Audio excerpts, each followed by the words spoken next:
Salut à tous, ici Enguerrand, bienvenue sur les QBI pour une nouvelle vidéo. Cette fois-ci, ce sera pas un rapport de bataille, ce sera une vidéo background pour vous parler de mon armée et puis revenir sur ce qu'on appelle l'énigme de la grossesse de Gertrude si vous avez suivi les épisodes précédents, dont je vous ferai un résumé. Vous le savez, Enguerrand il a l'habitude de partir à la bataille sur mon hippogriffe.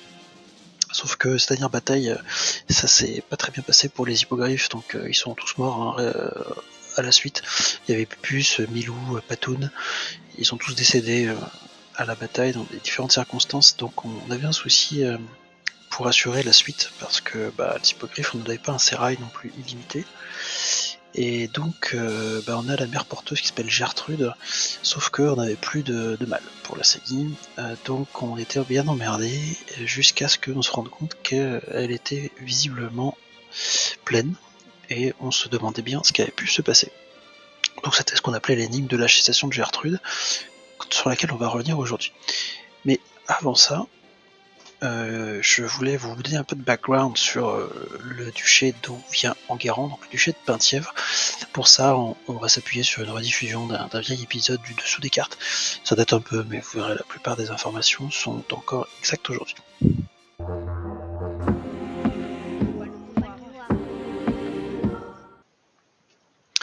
Donc le duché de Penthièvre, vous voyez, ce sont les terres qui sont en vert clair ici, donc dans une zone pas très loin de la mer. C'est un pays très rural, hein, évidemment. Et donc dans le Penthièvre, qu'est-ce qu'on fait? Principalement du bétail, de l'agroalimentaire et du tourisme sexuel, hein. La législation est assez libérale là-dessus. Vous connaissez par exemple peut-être la marque Fleuret Nichon, qui est assez célèbre pour ses charcutailles, notamment auprès des chevaliers. Ce qu'il faut savoir aussi, c'est que il y a une petite colonie d'Oelfs qui est pas très loin. Ils sont toujours irréductibles, ils n'ont pas réussi à être expulsés pour l'instant. Et également au niveau topographique, donc c'est un pays où il y a les vents d'ouest dominants qui du coup soufflent en direction de l'est, et la forêt célèbre de Broc et Viande qui se situe à proximité du duché. Pourquoi je vous parle de tout ça? C'est parce que l'élevage agroalimentaire qui a lieu dans ce duché de Penthièvre, il a été placé stratégiquement au niveau des cours d'eau ici pour pouvoir évacuer tout le lisier en direction de la colonie des Hauts-Elfes. Donc ça leur crée des problèmes d'algues vertes. Ça, vous le savez, je pense que vous avez entendu parler de la prolifération des algues vertes. C'est un peu moins connu aussi, mais ça fait aussi la prolifération de peaux vertes. Donc c'était la tactique qui avait été choisie par le duc pour essayer d'expulser les Hauts-Elfes, c'est de générer ces invasions de peaux vertes. Bon, pour l'instant, ça n'a pas fonctionné.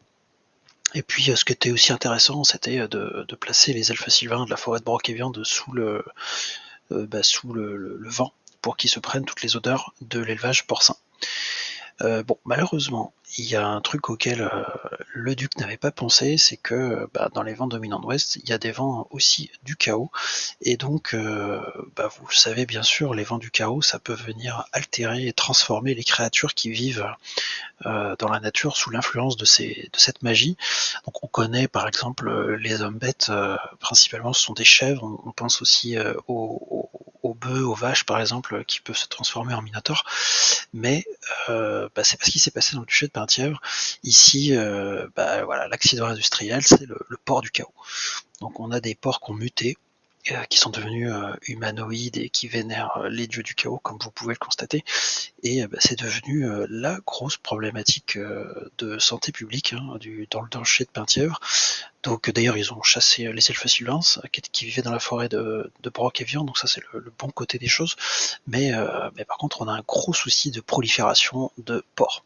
Ça c'est un gros problème, surtout que depuis quelque temps, ces porcs ils se sont dotés d'un chef qui est redoutable, il est très cruel, il est très violent, et Il s'appelle Orio.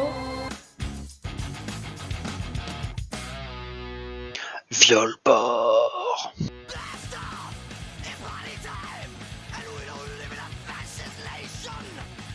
Donc Violport, c'est devenu l'ennemi juré du duc Enguerrand, puisque il braconne sur ses terres, il rançonne tout ce qui passe, il pille, il viole. C'est une créature extrêmement violente, extrêmement dangereuse, qui n'a pas pu être capturée jusqu'à présent. Il y a eu différentes escarmouches, hein, il a perdu un œil à l'occasion d'une des batailles, mais pour l'instant, on n'a jamais pu s'en emparer. Et donc, Violport a évidemment juré de détruire le duc Enguerrand et sa famille, et puis toutes les installations d'élevage porcin de la région. Donc, c'est l'objet de nombreux raids qu'il effectue. Et dernièrement, il avait vu passer les annonces comme quoi il y avait Gertrude qui était à la recherche d'un mâle pour une saillie. Donc évidemment, ça lui donnait des idées. Donc voilà déjà quelques petites images pour vous donner une idée du bonhomme. Donc il chevauche par exemple un sanglier, mais il aime bien aussi être sur un char. Et donc il a toute une bande, hein. Vous voyez ici une illustration qui représente toute son équipe, donc une équipe de joueurs drill extrêmement bourrin. Et donc Violport a violé Gertrude. Donc ça fait la une, hein, de la presse dans la région. Vous pouvez acheter le Nouveau Détective pour avoir un peu plus de détails si vous voulez. Il n'en est pas à son coup d'essai. Et puis sur la droite, vous avez une représentation d'artistes du drame qui s'est passé dans les écuries du duché de Penthièvre. Malheureusement, c'est ça l'explication à la grossesse de Gertrude. Donc il a réussi à tromper la garde des palefreniers, évidemment. Et donc on s'en est rendu compte a posteriori, puisqu'il s'en est vanté sur les réseaux sociaux, comme quoi il s'était tapé Gertrude. Donc ça la fout vraiment mal pour le duc Enguerrand. Là, c'est la grosse problématique en termes d'image et tout, marketing. La marque Fleur et Michon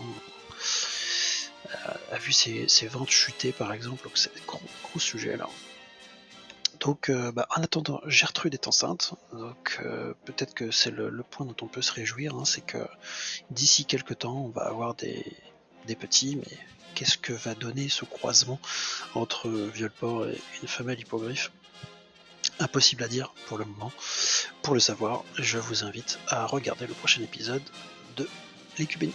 Donc pour cette vidéo, je remercie l'artiste B. Franck, qui est la personne qui a produit les illustrations que vous avez pu voir.